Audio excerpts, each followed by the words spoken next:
네, 안녕하세요. 부자동산 시간입니다. 오늘 이 시간에는 서울 전세 시장에 대해서 짚어보고 시장에서 좀 어떤 대비가 필요하고 최근 이슈인 중개 보수료에 대해서 쟁점을 살펴보는 시간 갖도록 하겠습니다. 자리에 한국공인중개사협회 고문을 맡고 있는 김학한 숭실사이버대 부동산학과 교수 모시고 이야기 나눠보도록 하겠습니다. 지금 전셋집 찾기가 좀 하늘의 별 따기라는 이제 현실이 좀 다가왔습니다. 해가지고 우선 실제 이 전세 시장 분위기가 어떤지. 글쎄요, 뭐 전세가가 계속 62주 연속 이렇게 상승하고 있는데요. 서울 같은 경우 뭐 금주에도 0.09% 상승했습니다. 특히 이제 뭐 가을 이사철 맞아가지고 정말 더 걱정이 됩니다. 최근에 특이했던 점이 하나 있는데 강동구에 이제 전용 면적 59제곱미터 이제 한 아파트가 입주가 가능한 매물이 이제 호가가 한 14억 5천만 원에 나왔고 또 전세를 끼고 있으면은 12억 8천만 원으로 뭐 1억 원 넘게 좀 차이가 나는 경우가 있었어요. 이게 이제 임대차법이 좀 만든 현상이다 뭐 이렇게 해석해 볼 수 있겠는데 교수님께서 생각하시기엔 좀 어떤지. 아무래도 이제 임대차 3법 시행의 영향도 이제 좀 있을 것 같습니다만은 임대인들 입장에서는 신규 임차인과 임대차 계약을 할 때는 이제 여러 가지 전월세 상한제에 의한 제한도 받고 또 이제 계약갱신 요구권 행사하면 이제 2년에서 또 4년까지 이렇게 보장해 줘야 되고 반작용으로서 당연히 이제 신규 계약자와는 그 전세금을 올리려고 이렇게 당연히 하게 되겠죠.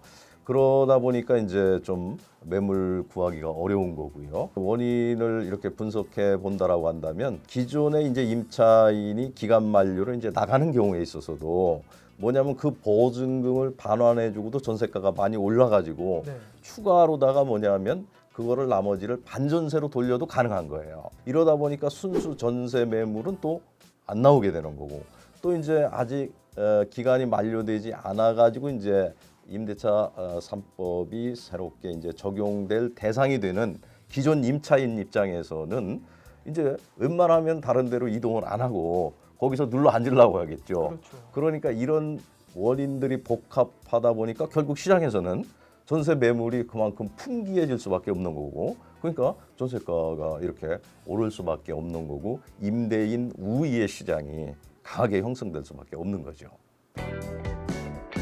지금 임대인 우위 시장이라고 짚어주셨는데 이게 정상적이라고 봐야 될까요? 시장에 이건 뭐 수급 원리에 의해서 우리가 일어나는 거고요. 시장에서는 정상적인 시장이다 아니다 이렇게 이야기하기는 어렵지만 그러나 이제 전세 가격이 뭐냐면 너무 급격하게 단기간에 올랐어요. 그런 점에서는 정상적인 시장이라고 볼 수가 없죠. 왜냐하면 과거에도 뭐냐면 전세가가 100주 이상 연속 상승한 적도 있었어요. 그러나 이게 서서히 상승하는 거하고 일정 기간 동안에 급격히 상승하는 거는 전혀 의미가 다른 거죠. 임대차법이 전세 시장을 이렇게 지금 급격하게 바꿔놓은 상황에서 좀 실수요 입장에서 주의해야 될 점이 분명히 있을 것 같아요. 보증금을 많이 낸 임차인이나 아니면 순수 전세 임차인 같은 경우 이런 경우에는 이제 나중에 기간이 만료되고 나서 이제 전세금이나 보증금을 반환받아야 되잖아요. 근데 이제 이렇게 전세가가 높아진 가운데서 이제 주택 가격이 일정한 시점에서 하락하게 되면 그야말로 소위 말해서 깡통 전세의 우려가 있을 수 있죠. 그렇죠. 그러면 이제 보증금을 회수하기가 어려운 상황이 될 수가 있습니다. 그래서 이제 이런 점을 이제 좀 고려를 해야 되는데 우리가 흔히 임차인들이 뭐냐면 전입 신고하고 확정일자만 받으면 보증금이 보호되는 걸로 생각을 하고 있습니다. 그러나 확정일자를 받았다라고 하더라도 선순위 채권자가 있을 때는 후순위가 되기 때문에 나중에 경매가 되더라도 보증금을 다 반환받을 수 없게 되는 거거든요.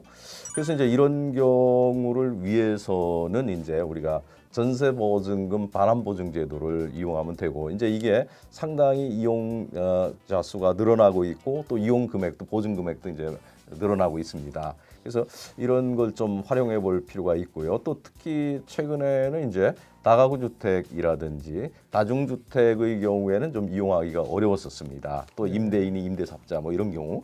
근데 이런 경우에도 이제는 좀 보증금 반환 보증제도를 이용하기가 이제 수월하게 됐거든요. 전세 시장이 아무튼 집주인 우위 시장이다 보니까 좀 중개업소에서 이 분양권 후면 부분에 이제 권리 관계 이런 관계들을 좀 설명이 부족한 게 좀 많은 것 같더라고요. 요즘 보니까. 미등기 아파트 같은 경우에 이제 네. 이렇게 임차를 해서 들어가는 경우가 있는데 잔금 대신에 이제 이걸 대출로다가 대체를 하거든요. 그렇죠. 그래서 이제 보통 이제 거기에다가 근저당 등을 설정하게 되는데 그 근저당 설정 금액이 이제 많게 되면은 보증금 반환받기가 좀 어렵게 되거든요. 그렇죠. 임차인이 거기에 입주해 있으면 대출을 안 해주는 경우가 있어요. 그걸 애초에 뭐냐면 대출 조건 내지 분양 조건으로 내거는 경우가 있습니다. 그래서 이런 경우에 이제 대개 뭐냐면 임차인이 일단 주민등록을 일시 이전해 가지고 임대인이 대출을 받는데 협조를 해주도록 약정을 하는 경우가 있어요. 네네. 근데 이런 경우에는 정말 주의해야 됩니다. 대항 요건이 구비됐다라고 하더라도 다른 데로 전입을 하게 되면 대항 요건을 상실하게 됩니다.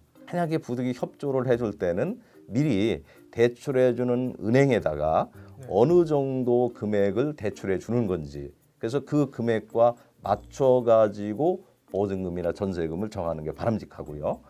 또 한 가지는 조금 이제 뭐 반전세가 이제 임차인 입장에서는 불리해 질 수도 있지만은 그래도 깡통 전세가 될 우려가 있을 때는 반전세로다가 이렇게 한번 전환하는 것도 안전을 위해서는 생각해 볼 필요도 있습니다. 네. 물론 지역별로 좀 사정은 다르겠지만 중개업소 전반적인 중개업소의 분위기는 좀 어떤지. 네, 아무래도 이제 뭐 정부에서 23번씩 이렇게 이제 고강도 부동산 대책을 내놓으면서 그 중에 이제 주된 것이 거의 이제 거래 규제 내지 대출 규제가 사실 많았거든요. 그렇죠. 그러다 보니까 이제 거래가 침체가 됐고 거래가 침체되면 가장 타격을 받는 것이 이제 중개사무소거든요. 그래서 중개사무소에서는 이런 거래 침체로 인해서 사실상 경영난을 겪고 있고요. 또 우리나라 중개사무소는 경영이 좀 취약한 상태거든요. 네. 그래서 더더군다나 많은 타격을 받았고 그 코로나19로 인해서 이게 네. 이제 팬데믹이 되면서 특히 초기에 굉장한 어려움을 겪었어요. 왜냐하면 이제 집을 좀 매물을 내놓은 사람도 일단 사려는 사람에게 집을 보여줘야 되고 뭐 이렇게 해야 되는데 이런 게 이제 좀 막히게 된 거죠. 그래서 이제 중개사무소가 이제 그런 것 때문에 어려움을 겪었고 그 이후에 이제 어떤 포스트 코로나 이런 시대에 있어서는 이제 뭐냐면 언택트 중개 이런 거가 이제 하나의 대안이다. 이렇게 이제 많이 회자는 됐지만 실제 중개사무소에서 언택트 중개를 하기가 어려운 거예요. 플랫폼 업체들이 네. 일부 이제 비대면으로 중개할 수 있는 서비스를 제공하면서 오히려 이와 같은 그 중개사무소에서는 그 플랫폼 업체의 이용료를 내는 오히려 이런 또 이중의 어려움을 겪은 겁니다. 이런 가운데 지금 또 이슈가 되는 게 있어요. 중개 보수, 중개 수수료라고 하죠. 또 시장에서는 뭐 복비라고도 하고요. 네. 예, 이런 중개 보수에 대한 이슈가 좀 나오고 있는데 이 주택 거래에 있어서는 이제 거래 금액에 따라서 각각 5단계씩을 이렇게 두고 있거든요. 그렇죠. 거래 금액에 따라서 단계를 구분하면 그 단계를 뛰어넘으면 1원이라도 많으면 이게 이제 상위 단계로 가게 되거든요. 그래서 이제 그런 현상이 급격히 마치 증가하는 것 같은 현상이 발생할 수는 있어요. 9억 이상인 경우에 이제 뭐 0.5 또 0.9로 이렇게 뛴다라고 생각해서 마치 배가 뛰는 것 같이 생각하는데 그건 아니고요. 실제 0.9% 이내에서 협의를 하도록 돼 있어요. 그렇죠. 그리고 또 이제 이게 많은 중개사무소들이 이렇게 난립해서 경쟁을 하다 보니까 실제 받을 수 있는 금액은 그 얼마 되지 않습니다. 또 이제 대부분 요즘은 단독 중개가 아니라 공동 중개거든요. 네. 중개 보수를 양 당사자로부터 다 받으니까 한 사람이 2배를 받는 걸로 생각을 하고 있는데 전혀 이건 좀 그렇지 않고요. 안 맞는 얘기이고요. 정보만 제공하고 계약서만 쓰는 게 아니거든요. 그렇죠. 또 거래 가액이 높아지면은 잘못됐을 때 손해배상 책임을 지는 것도 높아지게 되는 거고요. 고객들이 웬만한 정보는 다 이렇게 검색을 하고서 내방을 하거나 전화가 오거든요. 네. 그래서 이런 그 까다로운 고객들에게 더 많은 양질의 정보를 제공해 줘야 돼요. 또 요즘 이제 더 중요한 것이 뭐냐면 적정 가격이 얼마냐. 웬만한 가격 정보들이 다 널리 공개되고 있기 때문에 그럼 이 여기에 적정하게 거래할 수 있는 적정 가격 우리가 이제 뭐 사정한다고 하는데 네. 이 가격 사정에 관한 역할이 중요하고 있어요. 중요하시고 있습니다. 그래서 이런 일들을 이제 해주고 있는 거고요.